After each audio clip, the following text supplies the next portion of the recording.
Hello my dear students, my name is CA Akshay Mantri. ICAI ने एक बहुत ही इंपॉर्टेंट अनाउंसमेंट दे दिया है उन बच्चों के लिए जिनका नवंबर 2025 में अटेम्प्ट था सीए फाइनल का। और बहुत सारे बच्चे कंफ्यूज थे कि भाई हमारा अटेम्प्ट क्या प्रीपोन्ड हो सकता है, क्या वो सितंबर 2025 में आ सकता है क्या। आईसीएआई ने एक बहुत ही इंपॉर्टेंट अनाउंसमेंट के थ्रू ये बता दिया है, क्लियर कर दिया है कि आपका अटेम्प्ट प्रीपोन्ड होगा या नहीं। एक तो जनरली तीन कंडीशंस होती है अटेम्प्ट देने के लिए। एक होता है आपका आर्टिकलशिप का टाइम पीरियड, एक होता है आपका एडवांस आईटीडी और जीएमसीएस का कंप्लीशन होना, और एक होता है आपका एसपीओएम का एग्जाम्स क्लियर होना। राइट, तो सबसे पहला कंडीशन जो यहाँ पे हम बात करने वाले that is your articleship training.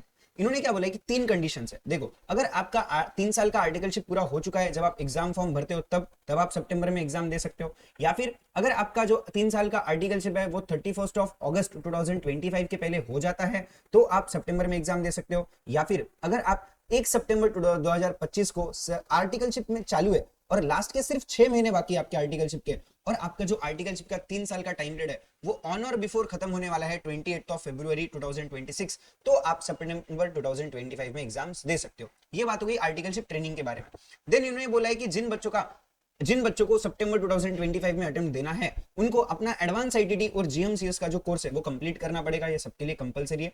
एक एक्सेप्शन इन्होंने यहाँ पे दिया है कि अगर समझो कोई बच्चा है जिसने फाइनल ओल्ड कोर्स में दिया था और अभी वो फाइनल न्यू कोर्स में आ चुका है, बट उसने फाइनल में एटलीस्ट एक अटेम्प्ट पहले ओल्ड कोर्स में दे रखा है, तो उस बच्चे को जो है वो एडवांस आईटीटी और जीएमसीएस एग्जाम्स के पहले करना जरूरी नहीं रहेगा। वो बच्चा एग्जाम के बाद में भी जो है वो अपने एडवांस आईटीटी जीएमसीएस को कंप्लीट कर सकता है। एंड लास्ट इंपॉर्टेंट बात आती है दैट इज सर एसपीओएम के बारे में, that is self paced online module. अभी आईसीआई ने यहाँ पे 4 मॉड्यूल आपको दे रखे हैं, set A, set B, set C and set D. तो इसके अंदर अलग अलग कंडीशंस है। देखो, डिपेंडिंग ऑन आपका अभी पहले कौन सा अटेम्प्ट हो चुका है उनके लिए, जो लोग फर्स्ट टाइम सितंबर में देने वाले हैं उनके लिए एसपीएम की प्रोविजंस क्या बोलते हैं। सिंपल सवाल है कि आपको चारों भी जो एग्जाम्स है वो ऑन और बिफोर देने ही पड़ेंगे। मैंडेटरी है कि आप आपके set A, set B, set C और सेट डी क्वालिफाई करो तभी आप सितंबर में एग्जाम्स दे सकते हो, वरना नहीं दे सकते। अब उन बच्चों के लिए भाई जिन्होंने अपना जो एग्जाम है सीए फाइनल का वो नवंबर 2023 के पहले या नवंबर 2023 में दे रखा है, उनके लिए क्या, तो सर उन लोगों को जो है वो सेट सी और सेट डी एग्जाम देना नहीं है, वो एग्जाम्ट है इस चीज से।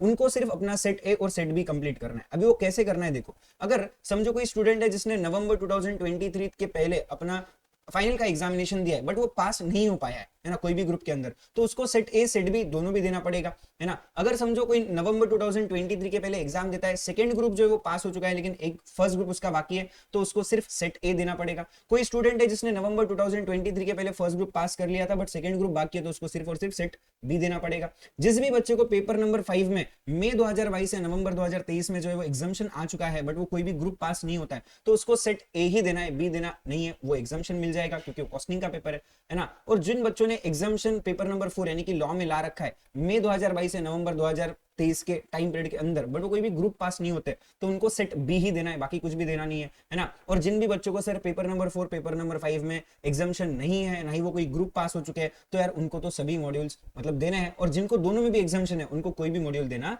नहीं है, वो डायरेक्टली एग्जाम के लिए अपेयर कर सकते हैं। ओके, अब बात आती है सर उन बच्चों की जो नवंबर 2023 के बाद में है ना। अगर ऐसा कोई स्टूडेंट है जिसने मई 2024 के बाद अपना जो है वो एग्जाम दिया है, राइट, तो उनको जो है वो यहाँ पे आर एग्जाम्ड, उनको एग्जामिशन दिया गया है सेट सी और सेट डी से, उनको देना नहीं है। बट उन बच्चों को जो है वो क्वालिफाई करना पड़ेगा सेट ए और सेट बी जब वो अपनी मेंबरशिप अप्लाई करेंगे उसके पहले मैंडेटरीली। मतलब सर अभी नहीं दिए तो चलेगा क्या? यस, अगर अभी आप सेट ए सेट बी नहीं देते हो तब भी चलेगा, लेकिन आपको आपके मेंबरशिप के पहले ये करना ही पड़ेगा, है ना। और जो बच्चे नवंबर 2023 या मई 2024 के एप्लीकेबिलिटी में नहीं आते उनको तो mandatorily A B C D चारों भी क्वालिफाई करना है, तभी वो लोग एग्जाम दे सकते हैं।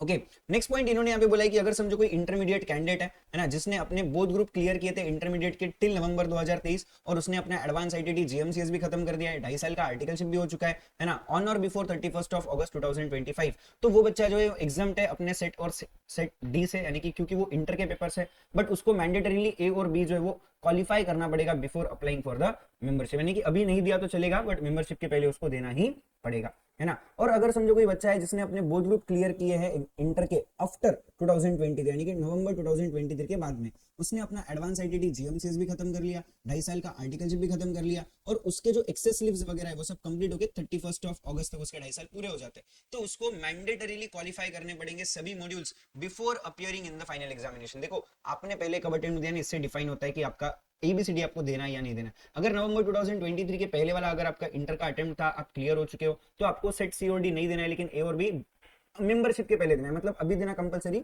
नहीं है। लेकिन जो बच्चे अभी नवंबर 2023 के बाद में आए हैं सीए फाइनल के इंटरमीडिएट क्लियर करके, उन लोगों को जो है वो मैंडेटरीली पहले ही जो है वो देना पड़ेगा, है ना। और अगर समझो कोई ऐसा बच्चा है जिसने अपना अप टू नवंबर 2023 कोई इंटरमीडिएट का ग्रुप क्लियर किया है, बट उसके बाद में उसका जो है वो बाकी के मई 2024 से लेके मई 2025 में अगर उसके कोई ग्रुप क्लियर हो जाते हैं, एडवांस आईटीटी हो जाता है, 2.5 साल का आर्टिकलशिप भी हो जाता है ना, ऑन और बिफोर 31 अगस्त, तो वो उस बच्चे के लिए इन्होंने यहाँ पे क्या बोला है कि आपको ये चेक करना है कि अगर आपको इंटर में आपने 6 पेपर्स अगर पास कर दिए तो आपको एबीसीडी चारों भी देना पड़ेगा। अगर आपने 7 पेपर पास कर दिए तो आपको ए देना है, बी देना है, आइदर सी और डी, दोनों में से एक आपको देना पड़ेगा, है ना। और अगर आपने 8 पेपर क्वालिफाई कर लिया यानी कि आपकी बोथ ग्रुप्स क्वालिफाई हो गए तो आपको सिर्फ और सिर्फ ए और बी देना है, आपको सी और डी देने की जरूरत नहीं है, राइट। ये कुछ एप्लीकेबिलिटीज यहाँ पे इन्होंने दी है, 3 कंडीशंस अच्छे से देखो।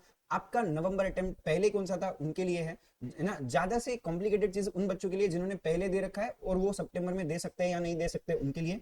स्ट्रेट फॉरवर्ड सवाल है भाई उन बच्चों के लिए जिनका नवंबर 2025 अटेम्प्ट था, उनको ये चेक करना है क्या उनका 2.5 साल का आर्टिकलशिप पूरा होता है 3 साल का होता है तो वो लोग दे सकते हैं, है ना। क्या उन्होंने एडवांस आईटीटी जेएमसीएस कर रखा है, क्या उनके एसपीओएम क्लियर है, ये देखो। अगर है तो भाई go for your September attempt. But from my opinion अगर आप पूछते हो तो मैं तो बोलूंगा भाई जो बच्चे नवंबर में देने वाले थे उन बच्चों को कि आप जो है वो जनवरी में शिफ्ट हो जाओ, जनवरी में अच्छे से पढ़ाई करके जाओ, बोथ ग्रुप फर्स्ट अटेम्प्ट में क्लियर करोगे, अच्छे मार्क्स से क्लियर करोगे और ऑल इंडिया रैंक भी ला सकते हो।